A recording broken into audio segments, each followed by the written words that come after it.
नमस्कार दोस्तों, मेरा नाम है विमल सिंह बालाजी। स्टडी अड्डा में आपका स्वागत है। UP TET, C TET, super TET के लिए मॉडल पेपर हम आपको करा रहे हैं। तो इससे पहले हमने मॉडल पेपर नंबर 20 के अंतर्गत पर्यावरण यानी कि ईवीएस के प्रश्न देखे थे। साइड माई बटन में पिछला वाला वीडियो आपको मिल जाएगा। लाइव टाइमिंग हमारी दोपहर के 3 बजे की है।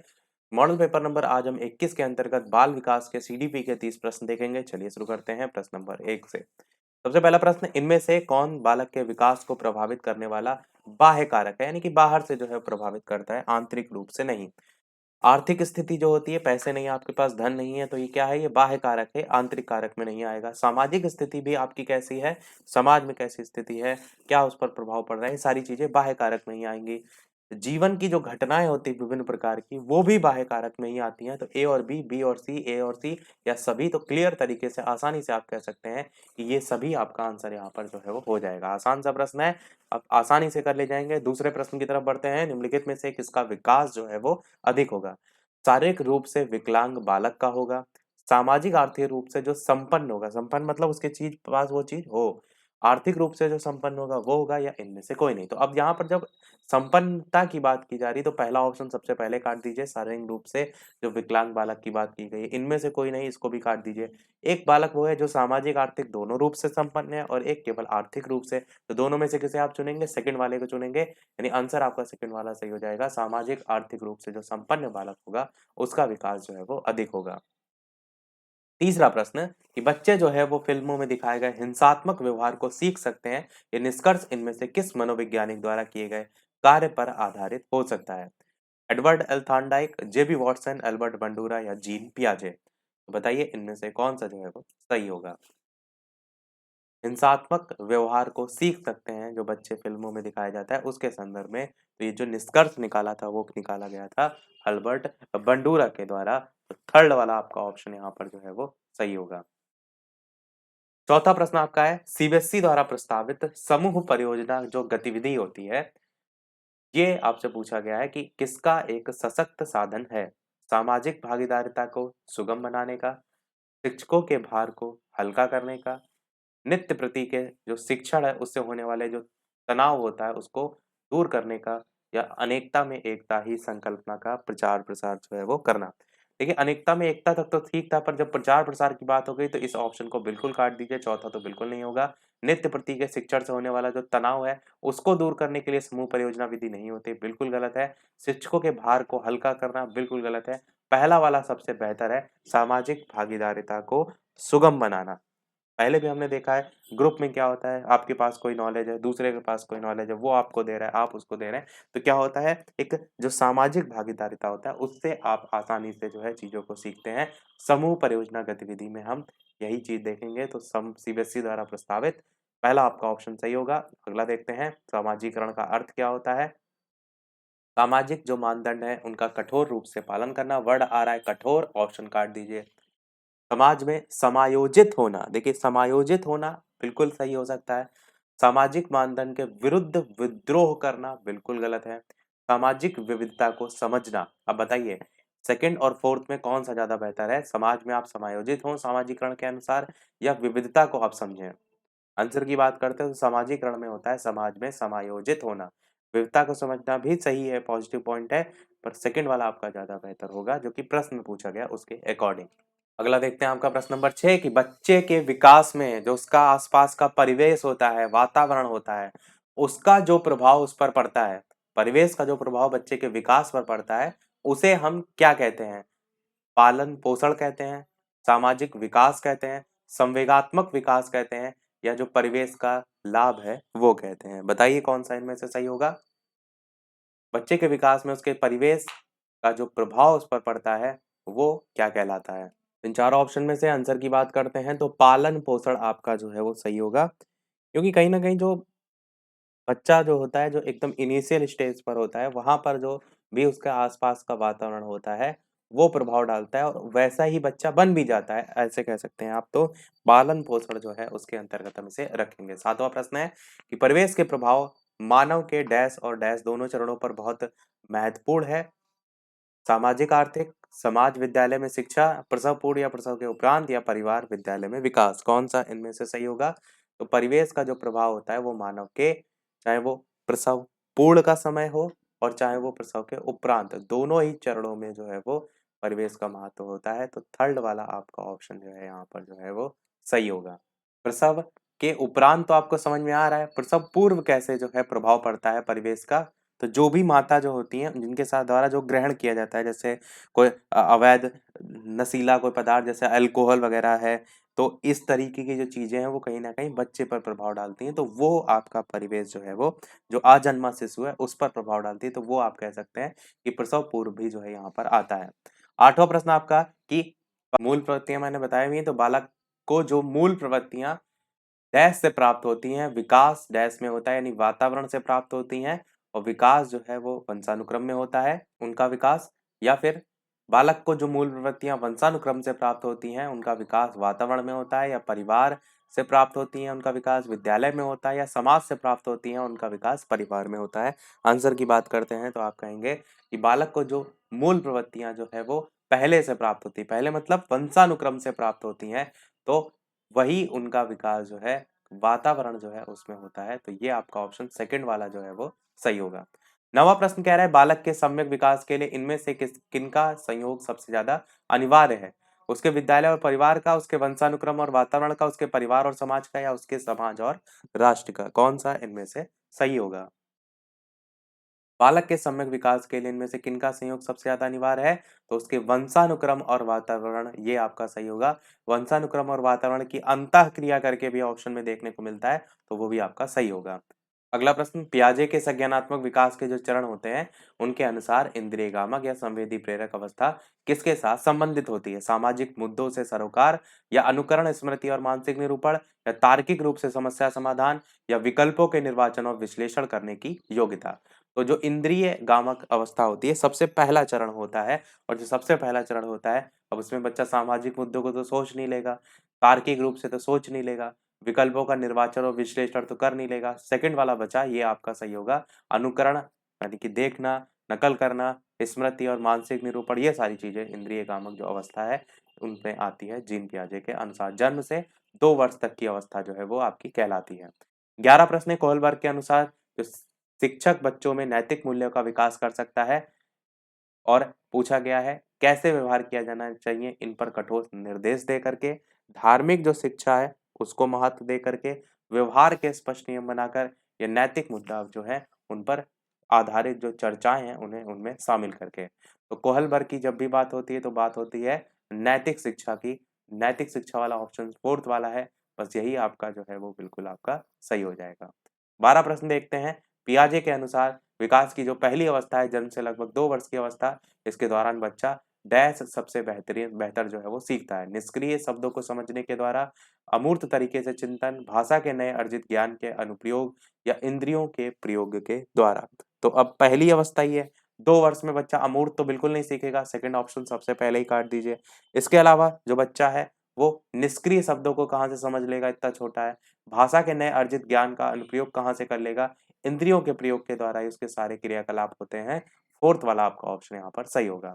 13 प्रश्न कह रहा है वह स्तर जिसमें बच्चा किसी वस्तु और घटना के बारे में तार्किक रूप से सोचना शुरू करता है, वो क्या कहा जाता है? संवेदन प्रौढ़ अवस्था, औपचारिक अवस्था, पूर्व क्रियात्मक, या मूर्त क्रियात्मक? तार्किक रूप से किसमें सोचना जो है वो प्रारंभ करता है? आंसर की बात करते हैं इन चारों ऑप्शन में। तो प्रश्न में ये कह रहा है शुरू करता है, तो शुरू करने का कार्य जो है उसका पूर्व क्रियात्मक अवस्था सही हो जाता है। थर्ड वाला आपका ऑप्शन सही होगा। पर अगर प्रश्न में इस तरीके से आपसे पूछा जाए कि जो अमूर्त संकल्पनाएं हैं उनके विषय में तार्किक चिंतन कहाँ प्रारंभ होता है, तो वो आपका मूर्त में जो है वो प्रारंभ होता है। तो ऐसे आप थोड़ा सा डिफरेंस को समझिएगा। और अगर दोनों पूछ लिया जाए, अमूर्त तर्क और तर्क कौशल किस दौरान विकसित होता है, तो औपचारिक संक्रियात्मक अवस्था जो है उसमें आपका आ जाएगा। 14 प्रश्न देखते हैं। बुद्धि के बहुकारक सिद्धांत के मुख्य समर्थक थॉर्नडाइक थे, इनमें से कौन सा कथन, ये जो सिद्धांत है बहुकारक वाला, इसके अनुसार सही है? बुद्धि कई तत्वों का समूह होती है और प्रत्येक तत्व में कोई सूक्ष्म योग्यता निहित होती है, पहला ये ऑप्शन कह रहा है। दूसरा आपका कह रहा है कि कुछ मानसिक क्रियाओं में एक प्रमुख तत्व सामान्य रूप से विद्यमान होता है, और उन क्रियाओं के कई समूह होते हैं जिनमें अपना एक प्रमुख तत्व होता है। तीसरा कह रहा है व्यक्ति का बौद्धिक व्यवहार अनेक स्वतंत्र योग्यताओं पर निर्भर करता है, किंतु इन स्वतंत्र योग्यताओं का क्षेत्र सीमित होता है। और चौथा कह रहा है सभी प्रकार के मानसिक कार्यों में 2 प्रकार की मानसिक योग्यताओं की आवश्यकता होती है, पहला सामान्य मानसिक योग्यता और दूसरा विशिष्ट मानसिक योग्यता। ये वाला ऑप्शन फोर्थ वाला तो बिल्कुल नहीं है। बहुकारक सिद्धांत में 2 कारक नहीं आते हैं। इन तीनों में से कौन-सा सही होगा? तो पहला ही आपका सही होगा। बुद्धि कई तत्वों का समूह होती है, बहुकारक सिद्धांत से आपको क्लियर हुआ और प्रत्येक तत्व में कोई सूक्ष्म योग्यता निहित होती है, तो फर्स्ट वाला आपका ऑप्शन सही होगा। 15 प्रश्न कह रहा है यदि व्यक्ति ने अपने वातावरण से सामंजस्य करना सीख लिया है तो या सीख सकता है तो उसमें बुद्धि है। बुद्धि की जो परिभाषा है किसने दी है? Thorndike, Ryburn, Colvin, Thomson. बताइए कौन-सा इनमें से सही होगा? आपको बताना है कि यदि व्यक्ति ने अपने वातावरण में सामंजस्य करना जो है वो सीख लिया है या सीख सकता है तो उसमें बुद्धि है। बुद्धि की ये परिभाषा इनमें से किसके द्वारा दी गई? तो ये कॉल्विन जो है उनके द्वारा दी गई। थर्ड वाला आपका ऑप्शन यहाँ पर जो है वो सही हो जाएगा। अगला प्रश्न 16 कह रहा है कि किसके अतिरिक्त बुद्धि के निम्नलिखित जो पक्ष हैं उसको स्टर्नबर्ग के त्रितंत्र सिद्धांत से संबोधित जो है वो किया गया है। 4 ऑप्शन है संदर्भगत या अव्ययभूत या फिर सामाजिक या फिर आनुभविक। बताइए कौन-सा इनमें से सही होगा? साथ ही साथ वीडियो पसंद आए तो लाइक भी करते रहिएगा। चैनल पर नए हो तो सब्सक्राइब करके भी अवश्य जो है वो जुड़ जाइएगा। और साथ ही साथ शेयर भी करते रहिएगा। इसी प्रकार अच्छे-अच्छे प्रश्नों की प्रैक्टिस करते रहें। हम आंसर की बात करते हैं, तो सामाजिक के अतिरिक्त आपका जो बुद्धि के अन्य पक्ष आप देख रहे हैं, इनको स्टर्नबर्ग के त्रितंत्र सिद्धांत में संबोधित किया गया है। तो आपका थर्ड वाला ऑप्शन यहाँ पर सही होगा। अतिरिक्त पूछा गया था यानी कि इसको छोड़ करके। 17 प्रश्न आपका है, इनमें से कौन सी विशेषता समस्या समाधान उपागम का विशेष चिन्ह है? आपको बताना है कि सही उत्तर प्राप्त करने का एक सामान्यता एक उपागम होता है। दूसरा कह रहा है समस्या केवल एक सिद्धांत या प्रकरण पर ही आधारित होती है। समस्या कथन में संकेत अंतर्निहित रूप से ही दिया जाता है या समस्या मौलिक होती है। कौन सा इनमें से सही होगा? आंसर की बात करते हैं तो समस्या समाधान उपागम का विशेष चिन्ह होता है कि समस्या कथन में जो संकेत होता है वो अंतर्निहित रूप से जो है वो दिया जाता है। थर्ड वाला आपका ऑप्शन यहाँ पर सही होगा। 18 प्रश्न है, चिंतन के सूचना प्रक्रमण सिद्धांत में ये चरण आते हैं: प्रतिक्रिया क्रियान्वयन, प्रतिक्रिया चयन, पूर्व प्रक्रमण और श्रेणीकरण। आपको बताना क्या है? आपको बताना है इनमें से सही क्रम क्या होगा इन चारों का। B D C A, C A D B, C A D B, इस तरीके से सी डी बी ए करके 4 ऑप्शन आपको दे रखे हैं। तो सबसे पहले आपका जो क्रम आएगा वो आएगा पूर्व प्रक्रमण, यानी सी आएगा। तीनों में सी दे रखा है। उसके बाद आपका श्रेणीकरण आएगा जो कि केवल चौथे ऑप्शन में दे रखा है। उसके बाद आपका बी और ए आएगा, यानी कि प्रतिक्रिया चयन और प्रतिक्रिया क्रियान्वयन। तो आपका ऑप्शन फोर्थ वाला यहाँ पर जो है सही होगा। ये सभी चिंतन के सूचना प्रक्रमण सिद्धांत के जो चरण है उसमें जो है वो आते हैं। अगला है शिक्षक किसके अलावा इनमें से निम्नलिखित सभी को करते हुए समस्या समाधान को विद्यार्थियों के लिए रोचक बना सकता है? जब विद्यार्थी से कोई कार्य कराने की कोशिश कर रहे हो तो उनसे परिपूर्णता की अपेक्षा करने या मुक्त अंत वाली सामग्री उपलब्ध कराने या मुक्त खेल के लिए समय देने या सृजनात्मक चिंतन के लिए असीमित अवसर उपलब्ध कराने। तो बताइए इनमें से कौन सा सही होगा? प्रश्न में इसके अलावा पूछा गया, यानी कि जो भी ऑप्शन है आपको छोड़ना है कि उसको छोड़ करके मुक्त अंत वाली सामग्री उपलब्ध उपलब्ध कराने, मुक्त खेल के लिए समय देने, सृजनात्मक चिंतन के लिए असीमित अवसर। तो देखिए फोर्थ बिल्कुल सही है, मुक्त खेल के लिए समय देना और मुक्त सामग्री उपलब्ध कराना, ये सभी सही हैं। पर पहला वाला यहाँ पर जो है गलत है, जो कि ये कह रहा है कि उनसे परिपूर्णता की आप अपेक्षा करें। तो फर्स्ट वाला यहाँ पर गलत है। तो इस कथन को छोड़ करके बाकी सभी जो है जो समस्या समाधान है उसको विद्यार्थियों के लिए इंटरेस्टिंग बना सकते हैं, रोचक बना सकते हैं। तो आपका पहला वाला यहाँ पर सही हो जाएगा। 20 प्रश्न आपका है कि मैडम चाय खाती हैं, ये जो वाक्य है उसके संदर्भ में पूछा गया है आपसे। वाक्य जो विन्यास है उसकी दृष्टि से सही, लेकिन अर्थ विज्ञान जो है उसकी दृष्टि से गलत है। दूसरा कह रहा है अर्थ विज्ञान की दृष्टि से सही है, लेकिन आपका वाक्य विन्यास की दृष्टि से जो है वो कह रहा है गलत है। तीसरा कह रहा है अर्थ विज्ञान जो है और वाक्य विन्यास दोनों की ही दृष्टि से जो है वो गलत है या दोनों की ही दृष्टि से आपका सही है। तो बताइए कौन सा इनमें से जो है वो सही होगा? देखिए सही तो आपका नहीं है दोनों की दृष्टि से, ये सबसे पहले काट दीजिए। मैडम चाय खाती है सही नहीं है, तो एक ऑप्शन तो गया। अर्थ विज्ञान या वाक्य विन्यास किसकी दृष्टि से आप देखेंगे सही है? तो वाक्य तो सही बनाया गया है, तो अर्थ गलत निकल रहा है। तो अर्थ विज्ञान की दृष्टि से आपका और वाक्य विन्यास दोनों की दृष्टि से गलत कहा जा रहा है, ये वाला ऑप्शन भी कटेगा। और अर्थ विज्ञान की दृष्टि से कह रहा है सही है।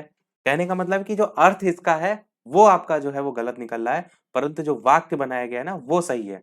पहले वाले में देखिए यही चीज़ लिखा है, वाक्य विन्यास की दृष्टि से सही है, लेकिन अर्थ विज्ञान की दृष्टि से जो है वो गलत है। तो सेकंड वाला ऑप्शन भी कटेगा, फर्स्ट वाला आपका सही होगा, मैडम चाय खाती हैं, वाक्य विन्यास की दृष्टि से सही है, लेकिन अर्थ विज्ञान की दृष्टि से गलत है।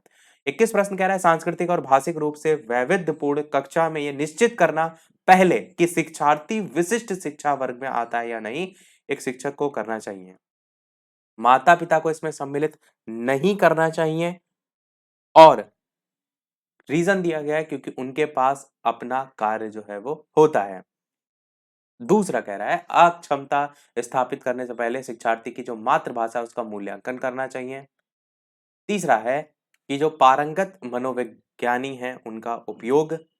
चौथा है वातावरणीय कारकों को अप्रभावी बनाने के लिए बच्चे को अलग कर देना चाहिए। आपको बताना है कि सांस्कृतिक और भाषिक रूप से वैविध्यपूर्ण कक्षा है, उसमें निश्चित करना पहले कि शिक्षार्थी विशिष्ट शिक्षा वर्ग में आता है या नहीं, एक शिक्षक को इनमें से क्या करना चाहिए।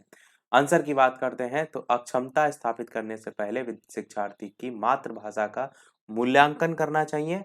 ये जो मातृभाषा है उसका मूल्यांकन करना चाहिए, ये वाला आपका ऑप्शन यहाँ पर जो है वो सही होगा।